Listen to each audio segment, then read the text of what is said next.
Gavin Newsom, who's running around saying we all have California derangement syndrome. He's just like ripping off Trump derangement and calling it California derangement. It's like, no. How many corporations have left California?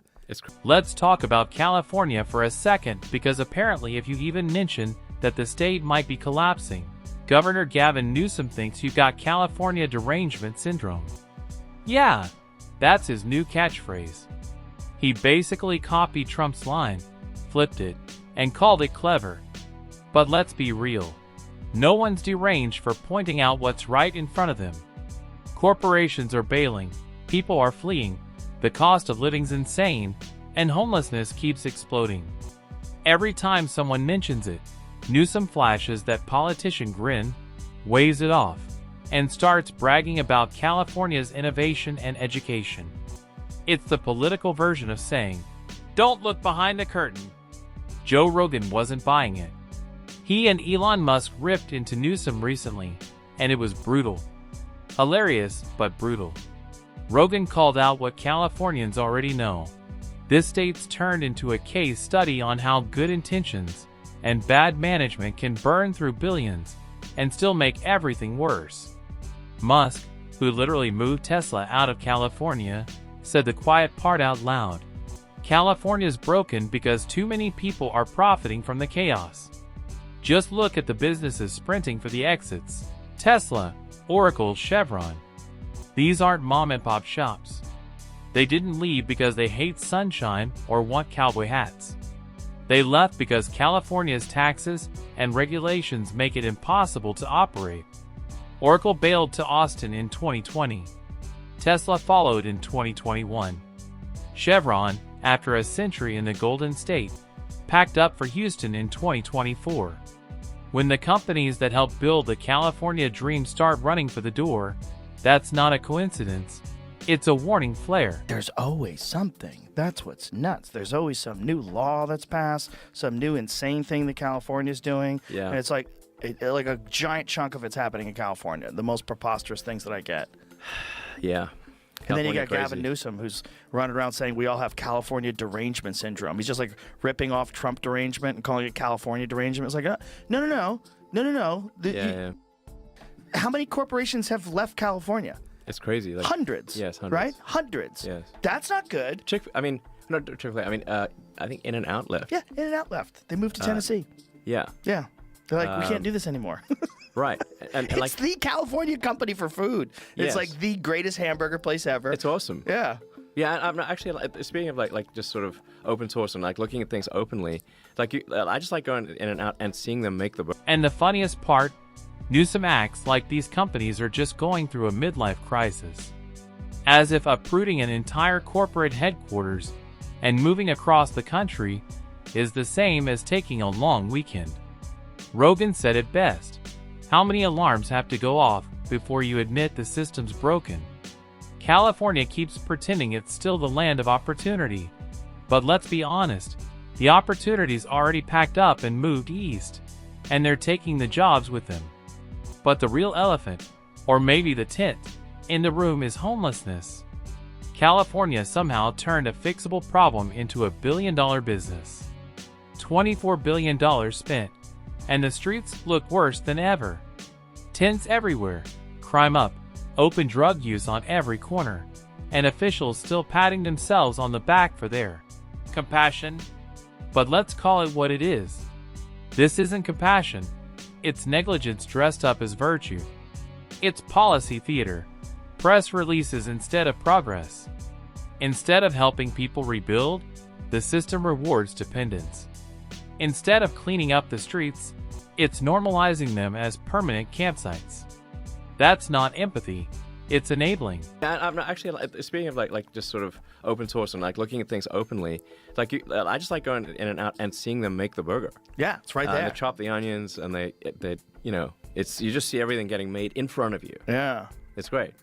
But yeah, like it should be like, how many wake-up calls do you need to say that it needs to be reform in California? You know? Well, the crazy thing that Newsom does is whenever someone brings up the problems in California, he starts rattling off all the positives. The most Fortune 500 companies, highest education. But yeah, that was all already there before you were governor. But how many Fortune 500 companies have left California? Right. And then you guys spent $24 billion on the homeless, and it got way worse. Yes. Like the homeless population doubled or something. Like people don't understand like the homeless thing, because it sort of preys on people's empathy, and I think we should have empathy, and we should try to help people. Musk didn't sugarcoat it. He called it what it really is: the homeless industrial complex. And he's right. It sounds dark because it is. Nonprofits, contractors, city officials, they're not fixing the problem, they're funding off it. More tents mean more grants. More addicts mean more programs. The bigger the crisis, the bigger their paychecks. That's the dirty secret. Musk said it straight. The system's built backward. If they ever solved homelessness, they'd all be out of business. So they don't fix it, they feed it. Keeping people trapped just enough to survive, never enough to escape. But the homeless industrial complex is really it's dark, man. It should be that network of NGOs should be called like the drug zombie farmers, because the more homeless people and really like when you meet like somebody who's like totally dead inside, shuffling along down the street with a needle dangling out of their leg. Homeless is the wrong word. Like homeless implies that somebody got a little behind in their mortgage payments, and if they just got a job offer, they'd be back on their feet. But someone who's you see these videos of people that are just shuffling, they're on fentanyl, they're like, taking a dump in the middle of the street, and they got like open sores and stuff. They're not like one job offer away from getting back on their feet. And here's where it gets darker. The state knows exactly who's pushing drugs in these camps and still does nothing. Why? Because if the dealers disappear, the addicts do too, and with them goes the funding. So they look the other way. Musk called them drug zombie farmers. Brutal, but not wrong. Just walk through San Francisco or downtown LA. You'll see people barely alive, lost in addiction, abandoned by a system that profits off their pain. The irony hits hard. California pours billions into homelessness, more than some nations spend on infrastructure, and still can't keep its streets clean. And the truth is, this isn't failure by accident. It's failure by design. Homeless is it's a propaganda word, right? So, and then the these sort of charities, in quotes, they get money proportionate to the number of homeless people or number of drug zombies. Right. So their incentive structure is to maximize the number of drug zombies, not minimize it. Right. That's why they don't arrest the drug dealers, because if they arrest the drug dealers, the drug zombies leave. So they know who the drug dealers are. They don't arrest them on purpose, because otherwise the drug zombies would leave, and they would stop getting money from the state of California and from all the charities. Remember when China's president visited San Francisco? Overnight, the city did what it swore was impossible. The homeless camps vanished, the streets were spotless, and everything looked picture perfect. Turns out they could fix it all along, they just didn't want to unless it made them look good. That's not leadership, that's stagecraft. And speaking of theater, San Francisco's tax policies are their own kind of joke. The city charges a gross receipts tax that's not even based on profit, it's based on total transactions. So if a company moves billions through its system, but barely makes a dime, it still gets slammed with massive taxes. It's basically a penalty for existing. No surprise, Stripe and Square packed up and left. Even Jack Dorsey said the city's anti-business mindset drove them out. And where does all that tax money go? Right back into the same failed homeless programs that never fix anything. It's a self-feeding cycle of incompetence, billions poured in every year, and somehow the streets only get worse.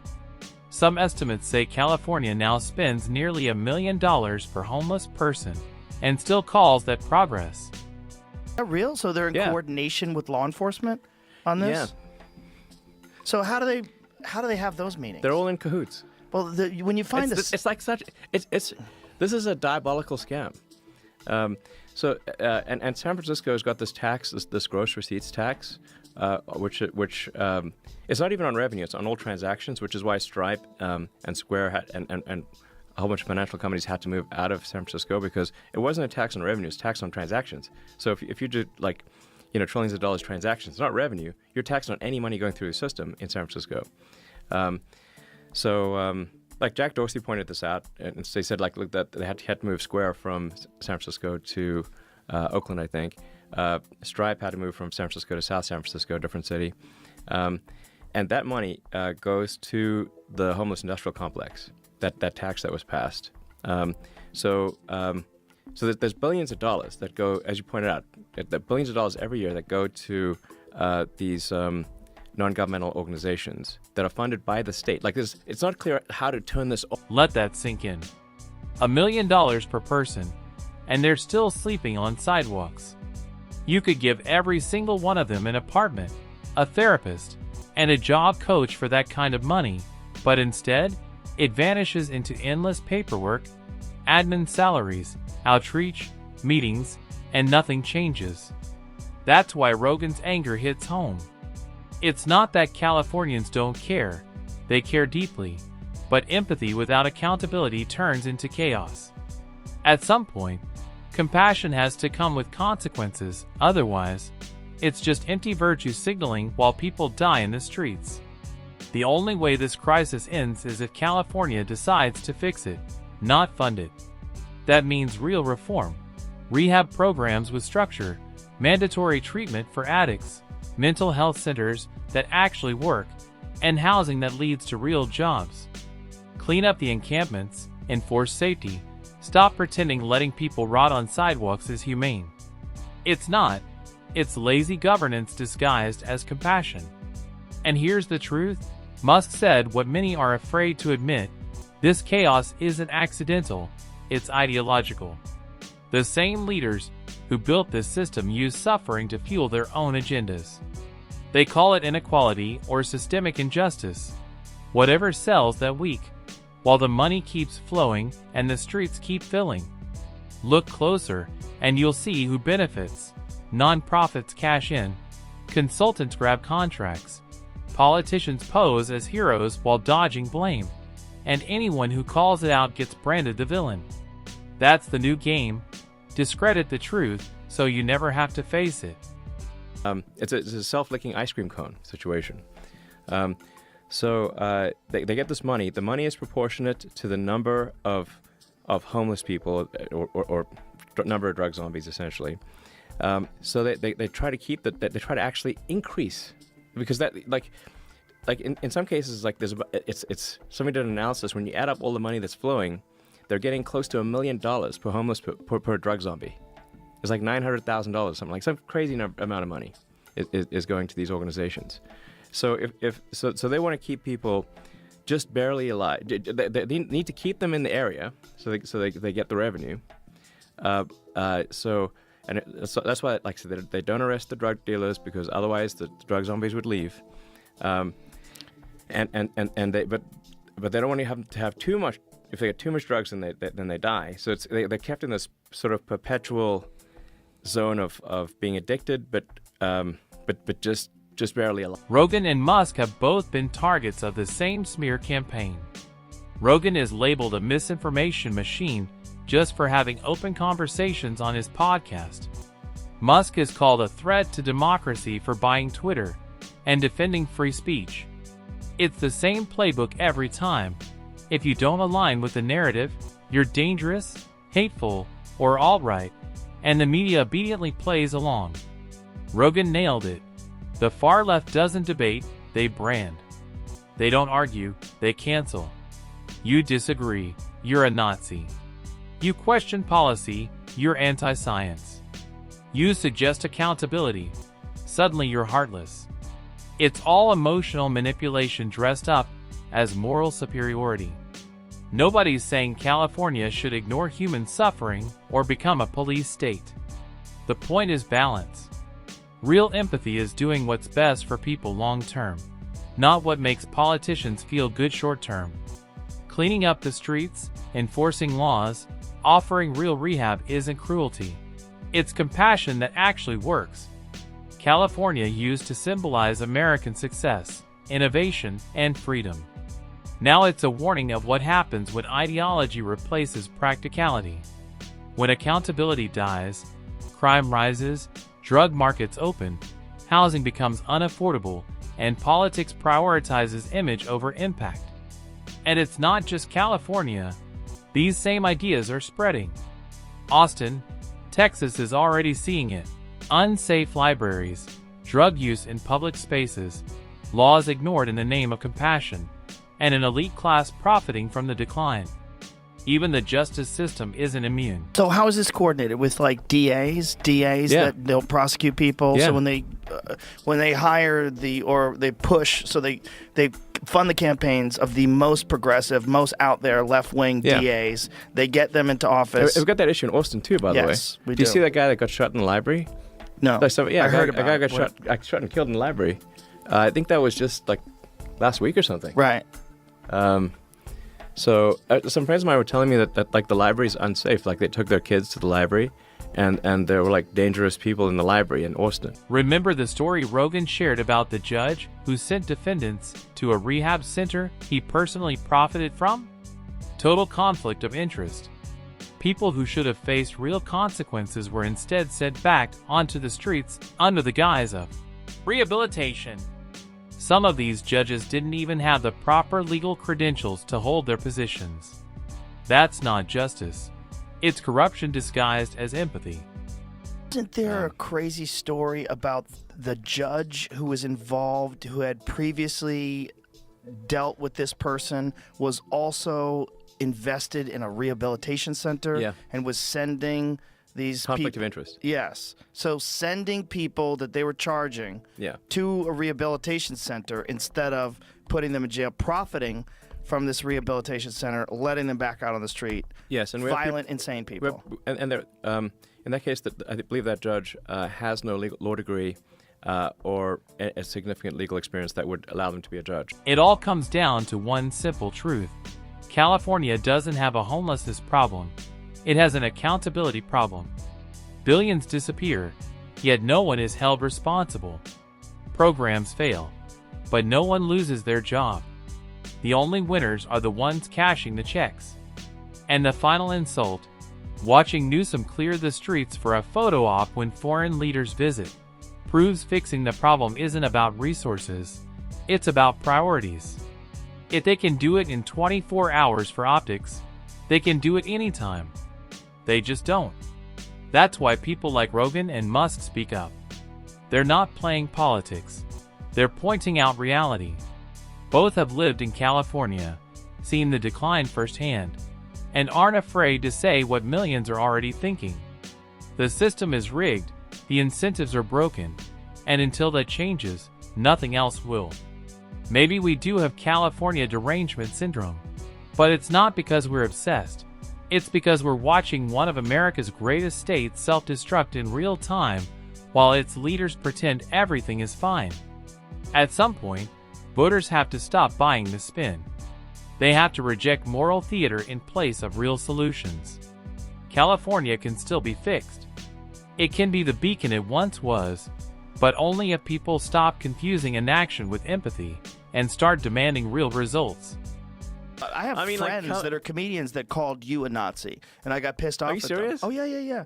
Like he's not definitely as a Nazi. joke? No, because you did that thing at the. My heart goes out like to you. Everyone like who's done everyone, all of them. Literally, Tim Walz, Kamala Harris, every one of them did it. They all did it.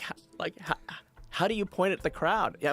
How do you wave at the crowd? Do you know CNN was using a photo of me whenever I got in trouble during COVID? Oh, man. From the UFC weigh-ins, and if the UFC weigh-ins, I go, "Hey everybody, welcome to the weigh-ins," and so they were getting me from the side, and that was the photo that they used. Conspiracy theorist podcaster Joe Rogan, like that's what they used. Yeah, but that's what the left is today. It's super judgy and calling everyone a Nazi. Here's the truth.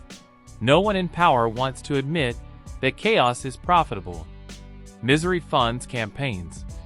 Failure keeps the money flowing. And as long as that's the case, the people at the top have no reason to fix it. That's the tragedy. California could clean up its streets, rebuild its middle class, and reclaim its status as the Golden State. But it won't, because too many are making a living off the dysfunction. Sure, Newsom can keep calling it California derangement syndrome, but the rest of us just call it seeing reality for what it is. If you agree, hit like, drop a comment, and tell me what you think. Has California gone too far, or can it still be saved? And if you want more honest takes like this, don't forget to subscribe. As Joe Rogan said, this isn't about politics, it's about common sense. And right now, common sense is exactly what California is running out of.